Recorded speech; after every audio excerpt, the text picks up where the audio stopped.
Today on Judicial Review, we'll be looking at some aspects and legal terminology. Parvers decision. You can also say Parvers findings. So in what situation do you refer to the judgment of the court as being Parvers? We see this oftentimes in the legal practice, whereby lawyers refer to decision of the court and judgment as being Parvers. So we took our time to make some research, and we realized that a recent decision of the court has been given as per this issue. The case we are referring to, the case of Amadi and Amadi. In that case, the court held that a Parvers decision is one that ignores the facts or evidence before the court, and which, when considered as a whole, amounts to a miscarriage of justice. A Parvers finding is a finding which is merely speculative and not based on any evidence before the court. It is a finding that is unreasonable and unacceptable because it is wrong and completely outside the evidence before the court. For a judgment to be said to be Parvers, it should be that which ignores the fact and evidence before it, that which is speculative and completely unreasonable because it ignores the facts before the court. So let's get this aspect clear and be properly guided. Quickly move on to the next aspect for the day, which is on hearing notice.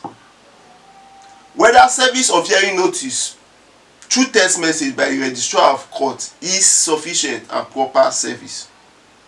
This aspect has sprung up argument since the inception of the information technology. So we decided to feature it today, given that there is a recent judicial decision on this issue.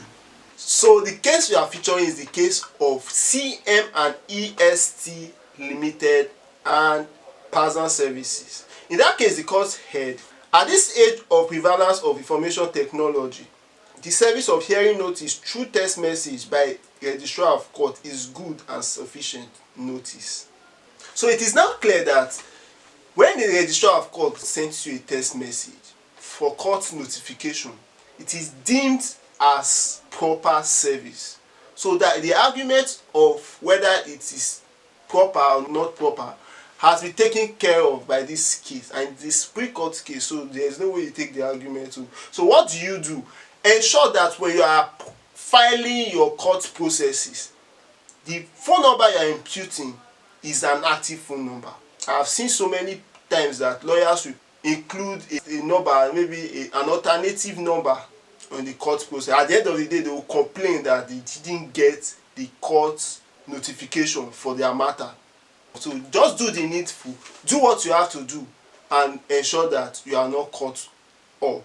With that, we've come to the end of today's session. Before the next session, you can follow us up on our social media platform. You can also send in your review contribution by way of article. Big thanks to the sponsor of this session, Stillwaters Law Firm.